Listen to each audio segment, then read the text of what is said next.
வணக்கம் மக்களே. இன்று 17/1/2025 இந்த வெள்ளிக்கிழமை காலை பொழுதில் உங்களை சந்திப்பதில் மிக்க மகிழ்ச்சி அடைகிறேன். இன்றைக்கி பத்திரிகையில் வந்த சில செய்திகள், அதற்கு பின்னாடி பின்புலம் உள்ள சம்பவங்கள், வரலாற்று செய்திகளை தான் நாம் இன்றைக்கி இந்த வீடியோவில் நம்ம பார்க்க போகிறோம். முதல்ல ஒரு பாசிட்டிவான ஒரு செய்தி, இனிப்பான செய்தி அப்படின்னு பார்த்தா, மத்திய அரசு ஊழியர்கள் ரொம்ப நாளாக அவங்க பே கமிஷன், அதாவது சம்பள ஊதிய குழு அடுத்து அமைக்கணும் அப்படின்னு சொல்லி போராடிக்கிருக்காங்க. மத்திய அரசு ஊழியருடைய யூனியன்லாம், பல சங்கங்கள்லாம். அதற்கு நேற்றுக்கு மத்திய அரசு ஒப்புதல் அளித்திருக்கு. இந்த அறிவிப்பை வெளியிட்டவர் நம்ம ரயில்வே துறை அமைச்சர் வைஷ்ணவ் அவர்கள். அதாவது 8வது சம்பள குழு அது அமைக்கப்படும், 3 பேர் கொண்ட ஒரு குழுவால் அமைக்கப்படும் அப்படிங்கிற செய்தி தான் இன்றைக்கி எல்லா பத்திரிகையிலுமே, முன்னணி பத்திரிகைகள் எல்லாத்துலேயுமே டாப் நியூஸாக வந்திருக்கு. இது ஒரு வரவேற்கத்தக்க இனிப்பான செய்தி. அப்படின்னா 7வது சம்பள குழு இந்த 2025 31/12/2025 முடியுது. அப்போ அடுத்து 8வது சம்பள குழு என்ன அப்படிங்கிறத பற்றி ஊழியர்களுக்கிடையே ஒரு மிகப்பெரிய கேள்விக்குறியாகவும் ரொம்ப ஆன்சைட்டியாகவும் இருந்தாங்க. அந்த மாதிரி ஒரு சமயத்தில் நேற்றுக்கு மத்திய அரசு இந்த மாதிரி அறிவிப்பை வெளியிட்டிருக்காங்க. இது இதனால் கிட்டத்தட்ட ஒரு 1 கோடி மக்கள் இதில் பயன்படுவாங்க. எப்படின்னா 50 லட்சம் மத்திய அரசு ஊழியர்கள், கிட்டத்தட்ட 60 லட்சம் ஓய்வு பெற்ற அரசு ஊழியர்கள் இதனால் பயன்படுவாங்க அப்படின்னு சொல்லி சொல்கிறாங்க. இதனால் நேரடி மத்திய அரசு ஊழியர்கள், பொதுத்துறை நிறுவன ஊழியர்கள் எல்லாருமே இதனால் பயன்படுவார்கள். அதாவது போன 7வது சம்பள குழு அந்த பே கமிஷன் படி 2.57%, அதாவது மடங்கு சம்பளம் கூடுச்சு. இந்த முறை 3 அதற்கு மேல் கூடும் அப்படின்னு சொல்லி எதிர்பார்க்கிறார்கள். அதில் என்னெல்லாம் பே ஸ்ட்ரக்சர் அப்படிங்கிறதெல்லாம் இந்த குழு ஆராய்ஞ்சு இவங்க ரிப்போர்ட் எப்போ கொடுத்தாலும் சரி. ஆனால் இந்த அறிவிப்பில் என்ன சொல்லிட்டாங்கன்னா 1/1/2026, அதாவது அடுத்த வருஷம் ஜனவரி 1ஆம் இந்த பே கமிஷன் வரும்.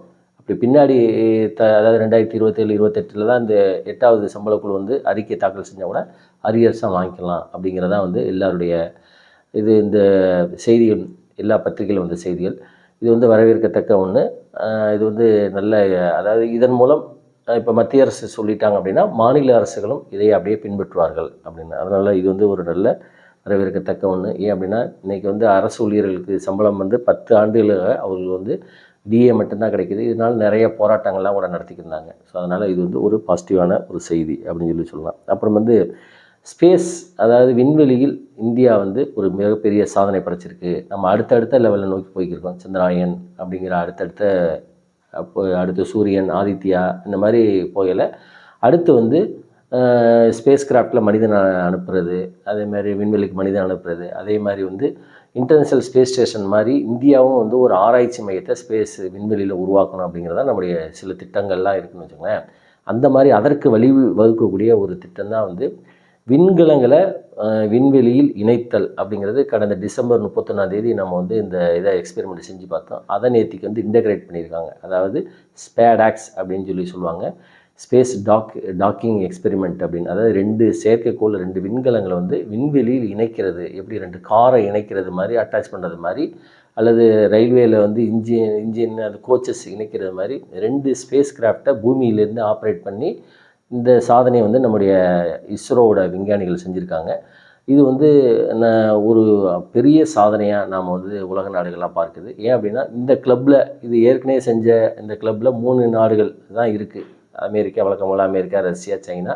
அதில் 4வது நாடாக இன்றைக்கி இந்தியா இணைஞ்சிருக்கு.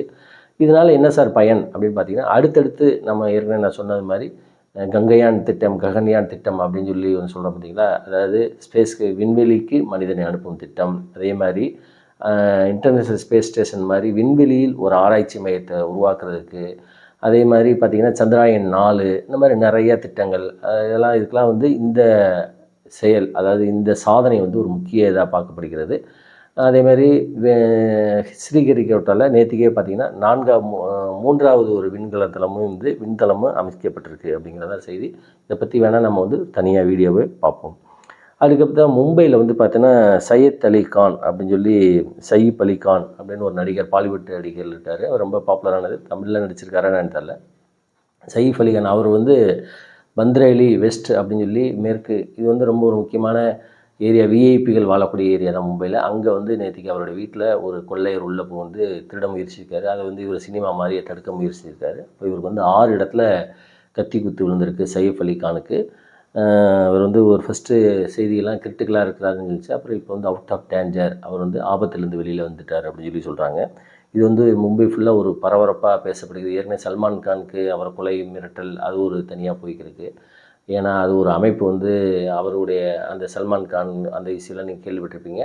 அவருக்கு ஆதரவு தெரிவித்த ஒரு எம்எல்ஏ கூட சுட்டுக் கொல்லப்பட்டார். அதுக்கப்புறம் சல்மான் கானுக்கே வந்து பலமுறை திரட்டல்லாம் விடப்பட்டு அவர் வந்து பயங்கர பந்தோபஸ்துகள் எல்லாம் போயிருக்கிறாரு. அந்த மாதிரி ஒரு சமயத்தில் இந்த சயீஃப் அலி கானை வந்து நேத்திக்கு வந்து அவருடைய இத்தனைக்கும் அந்த அப்பார்ட்மெண்ட் அடுக்கம் வந்து பயங்கர பாதுகாப்பு நிறைந்த ஒரு அடுக்கம். அதுக்குள்ளே உள்ள புகுந்து ஒரு கொள்ளையன் வந்து கொள்ளையடிக்க முயற்சிச்சிருக்காரு அப்படிங்கிறத சொல்கிறாங்க. ஆனால் போக தான் எனக்கு தெரியும். சிசிடிவி கேமராலாம் வந்து வச்சு அந்த மகாராஷ்டிரா போலீஸ் வந்து விசாரணை பண்ணிக்கிருக்காங்க அப்படிங்கிற செய்தியும் எல்லா பத்திரிகையிலுமே வந்திருக்கு. நேற்றுக்கே இது ஃபுல்லாக மெயின் ஸ்ட்ரீம் மீடியாவில் ஃபுல்லாக இது வந்து பரபரப்பாக பேசப்பட்டுச்சு. மகாராஷ்டிராவில் வந்து சட்டம் ஒழுங்கு சீர்கெட்டு போச்சு அப்படின்னு கூட பேசப்பட்டுச்சு.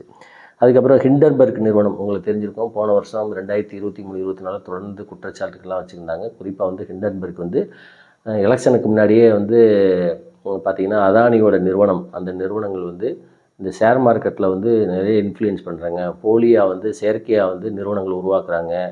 அந்த மார்க்கெட் ரேட் வந்து அவங்களுடைய ஷேரை வந்து செயற்கை ஆர்டிஃபிஷியலாக உருவாக்குறாங்க அப்படின்னு சொல்லி பல கோடி ரூபாய் வந்து இவங்க வந்து இதனால் கமிஷன் பண்ணுறாங்க அப்படின்னு சொல்லியும் இது குற்றச்சாட்டு வச்சுருந்துச்சு இந்த ஹிண்டன்பர்க் அறிக்கை. இதனால் வந்து அதானி கம்பெனியோட ஷேர்ஸ்லாம் வந்து பயங்கரமாக டவுன் ஆச்சு. இந்த நிலைமையில் வந்து இந்த கம்பெனி வந்து அவங்க வந்து அதானி மேலே மட்டுமே கிடையாது, செபியோட சேர்மன் அவங்க மேலேயும் கூட இந்த மாதிரி அலிகேஷன்ஸ்லாம் வச்சுருந்தாங்க. இதனால் இந்திய பாராளுமன்றமே முடங்கியது. இது வந்து விசாரணை நடத்தணும் அப்படிலாம் கூட எதிர்கட்சிகள்லாம் கேட்டுக்கிருந்தாங்க. இந்த சமயத்தில் இந்த ஹிண்டன்பர்க் நிறுவனம் நேத்திக்கு வந்து ஒரு அறிவிப்பை வெளியிட்டிருக்காங்க. நாங்கள் வந்து எங்கள் நிறுவனத்தை மூட போகிறோம் அப்படின்னு சொல்லி அந்த நிறுவனத்தோட அதிபர் நாதன் அப்படிங்கிறவர் நேத்திக்கு சொல்லியிருக்காரு. நாதன் ஆண்டர்சன் அப்படிங்கிறவர் எங்களுடைய நிறுவனம் மூடப்படுகிறது அப்படின்னு சொல்லி சொல்கிறாரு. இவர் சொன்ன உடனே பார்த்திங்கன்னா அதானி கம்பெனியோட ஷேர்ஸ்லாம் வந்து நேற்றுக்கு ஏறிடுச்சு அப்படிங்க இந்த செய்தியுமே வந்து எல்லா பத்திரிகைகளுமே வந்திருக்கு அப்படிங்கிறது. அதுக்கப்புறம் நீட் தேர்வு வருஷம் யூஜி நீட், அதாவது இளங்கலை மருத்துவ படிப்புக்கான நீட் தேர்வு வந்து ஒவ்வொரு வருஷமும் மே மாதம் முதல் வாரத்தில் நடக்கும். போன வருஷம் கூட நிறைய குளறுபடிகள்லாம் நடந்துச்சு. பேப்பர் லீக் அவுட்டு அந்த மாதிரிலாம் பல சம்பவங்கள்லாம் நடந்துச்சு. ஆள் மாறாட்டம், பேப்பர் லீக் அவுட்டு அந்த மாதிரி இதில். அதுக்கப்புறம் இஸ்ரோவோட விஞ்ஞானி ராதாகிருஷ்ணன் தலைமையில் முன்னாள் அவர் இஸ்ரோட சேர்மன், அவர் தலைமையில் ஒரு கமிட்டி ஆராய்ஞ்சு அவர் வந்து பல அறிக்கையெல்லாம் கொடுத்தாரு. அதில் என்ன ஒரு பெரிய ஆன்சிட்டி ஒரு ஆர்வமாக இருந்தது அப்படின்னா, இந்த தேர்வு யூஜி நீட் தேர்வு ஆன்லைன்லேயா ஆஃப்லைன்லையா, அதாவது ஐஐடி மாதிரி ஆன்லைன்லேயே வைக்கலாமா அப்படின்னு ஒரு இது வந்துக்கிட்டே இருந்துச்சு. ஆனால் அந்தளவுக்கு நம்மகிட்ட இன்ஃப்ராஸ்ட்ரக்சர் இல்லை அப்படிங்கிற கேள்வி சைமல்டேனியஸாக வந்துருந்துச்சு. இப்போ நேற்றுக்கு வந்து இந்த தேர்வை நடத்தக்கூடிய என்டிஏ நேஷனல் டெஸ்டிங் ஏஜென்சி தேசிய தேர்வு முகமை அவங்க என்ன சொல்லியிருக்காங்க அப்படின்னா, இந்த வரப்போகிற 2025 நீட் தேர்வானது பேப்பர் அண்ட் பென், அதாவது எழுத்து மூலம் தான் இது பண்ண முடியும். இது வந்து கம்ப்யூட்டரில் கிடையாது, சிபிடி கிடையாது, கம்ப்யூட்டர் பேஸ்டு டெஸ்ட்டு கிடையாது, எழுத்து தேர்வு தான் நடக்கும் அப்படின்னு சொல்லியிருக்காங்க. இதனால் மாணவர்களுக்கு வந்து ரொம்ப ஒரு குழப்பமாக இருந்துச்சு. அவங்க வந்து இப்போ ப்ராக்டிஸ் பண்ணுறது எதில் பண்ணலாம், ஆன்லைனில் பண்ணலாமா ஆஃப்லைனில் பண்ணலாமா அப்படிங்கிற காலகட்டத்தில் இன்றைக்கி வந்து அவங்க வந்து இந்த அறிவிப்பை வெளியிட்டிருக்காங்க. போன வாரம் வந்து சிலபஸ் வெளியிட்டிருந்தாங்க. இந்த முறை வந்து இதை அதாவது எதில் டெஸ்ட் நடக்கும் அப்படிங்கிறத வெளியிட்டிருக்காங்க. இன்னும் தேர்வு வினாத்தாள் 180 கொஸ்டின் அப்படிங்கிற பற்றி என்ன வெளியிடலை, அதை அடுத்தடுத்து விடுவாங்கன்னு நினைக்கிறேன். இது வந்து தேர்வு எழுதுறக்கூடிய மாணவர்கள் மத்தியில் இந்த குழப்பத்தை வந்து நீக்கியிருக்கு அப்படின்னு கூட சொல்லலாம். இதுதான் வந்து நீட் தேர்வு எழுத்து தேர்வாக தொடரும் அப்படின்னு சொல்லியிருக்காங்க. ஆனால் எதுனாலும் சரி, போன முறை இந்த எழுத்து தேர்வு ரிட்டன் டெஸ்ட் இந்த மாதிரி நடத்தி தான் வந்து நிறையா ஆள் மாறாட்டம், கொஸ்டின் பேப்பர் லீக் அவுட்டு, முந்தின நாளே வந்து கொஸ்டின் பேப்பர் வந்து கிடச்சி ரூம்லாம் போட்டு அதை டிஸ்கஸ் பண்ணாங்க அப்படிலாம் செய்து வந்துச்சு.